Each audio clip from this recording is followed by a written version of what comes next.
Welcome back, learners. So in my previous lesson, I introduced you to carbon and its compound, whereby we talked about electrodes of carbon, diamond, and graphite. In this lesson, I want us to talk about the properties of carbon, that is the chemical properties of carbon. Burning in air is the first property, and when we talk of combustion, carbon, or when you eat carbon, it glows red. That is the observation. But what are the products formed when carbon is eaten in air or burnt in air? The first product is the gas produced, which is CO2 or CO. It depends with the supply of air. This one happens in sufficient oxygen, and CO is the product that is formed in a limited oxygen. And for these two, if we are to write the equation, it is carbon, which is solid, plus oxygen getting CO2. This is gas, this is gas, and then you balance, of course, it is balanced. For CO2, for CO, it is carbon solid plus oxygen gas to get CO. This is a gas. But if you look at the second equation, it is not balanced. Therefore, you need to balance it. We have carbon 1 on the product side is 1. Oxygen on the reactant side is there are 2. On the product side is 1. So we have 2 here, 2 there, so that we can have carbon 2, 2, oxygen there are 2, there are 2. So these are the two products which we get when we burn carbon in air. And learner, how do we test the presence of CO2 gas? Because you'll find that if the first equation is giving us CO2, to test the presence of CO2, we bubble the gas through calcium hydroxide. So if the setup, you are given a setup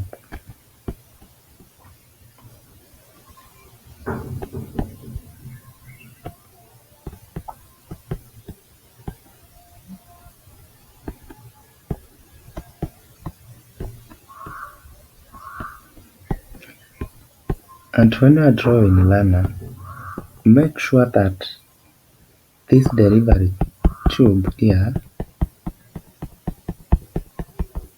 is inside calcium hydroxide solution, because you are bubbling the gas. And if it is above, it would mix with this one. Rather, it will come up to that point, then it goes out. So you will not be testing the presence of CO2. Okay, we're talking of this is carbon and it is being heated, and here dry air is passed. This is our combustion tube. So when you pass this dry air and carbon is heated from below, carbon and the dry air, they mix to form our product, which is CO2, which we are bubbling it through calcium hydroxide. And the observation will be that when this gas, carbon dioxide, is bubbled through calcium hydroxide, it forms a white precipitate. A white precipitate is formed here. A white precipitate is formed. And maybe to add on that, for a case where you are passing carbon dioxide in excess, when you pass carbon dioxide in excess, a colorless solution is formed. We write the equation for the first precipitate or the first observation. We said carbon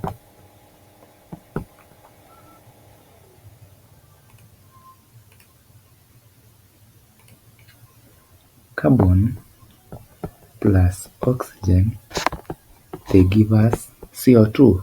This is solid, this is gas, this is gas. But learner, remember when you are writing the equation to show the state symbols and to make sure it is balanced. Now we are bubbling this one through calcium hydroxide. So it will be CO2 gas plus calcium hydroxide. This is aqueous. To get calcium carbonate, what you are calling the white precipitate, plus water, which is liquid. Sorry. So at this point, we are talking of CO2 being bubbled through calcium hydroxide to form the white precipitate.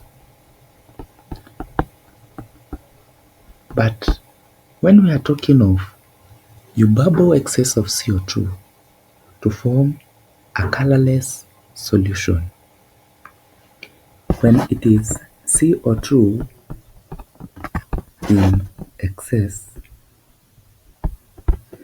we are talking of calcium carbonate plus water.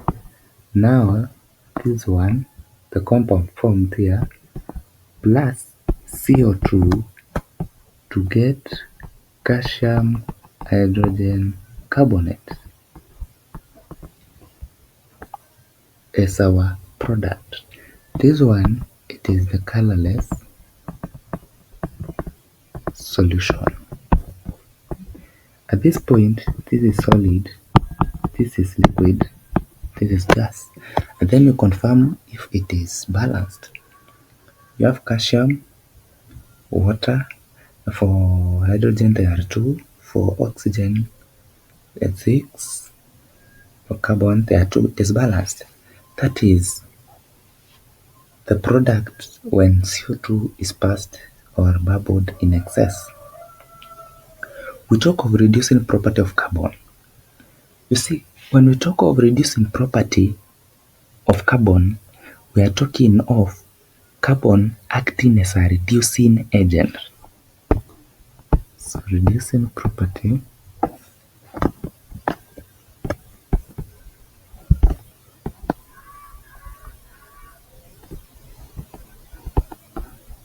of carbon. So it means carbon is acting as a reducing agent. And this is the ability to remove, or it has the ability to remove the combined oxygen from some metals in a reaction.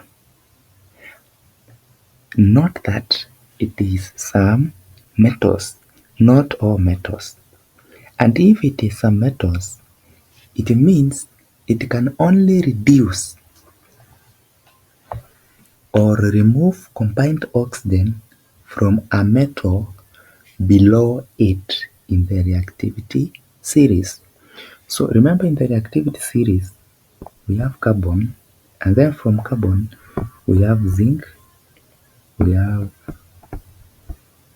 iron, we have lead, in between here we have SN, we have then hydrogen, from hydrogen we go to copper, G, Au and Pt, the last one.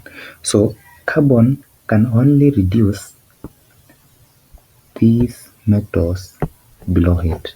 Remember, downwards the reactivity decreases. So when you talk of reducing the property of carbon, it is the ability to remove combined oxygen from these metals, and if it reduces this oxide of a metal, say for example zinc, if it reduces the zinc oxide or it removes the combined oxygen, it means we'll have a metal and carbon will be oxidized to CO2. How? I can illustrate it with using our equation.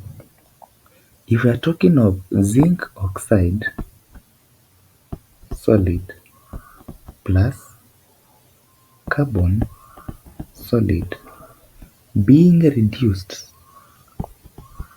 by carbon, we are talking of we'll have zinc metal plus carbon oxidized to CO2.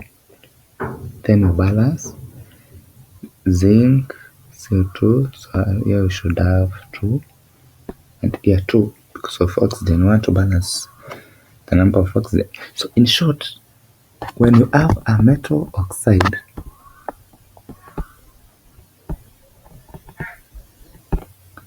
plus carbon, you get a metal plus CO2.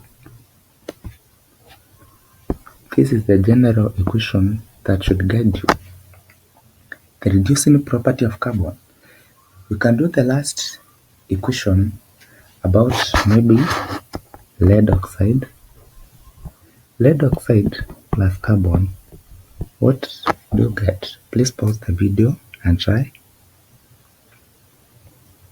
So for this one, you'll have, it will be reduced to lead metal plus the gas, which is CO2. So we balance 2, 2. This is solid, this is solid, solid, this is gas. So Lana, you can try for Fe, or you try for copper 2 oxide,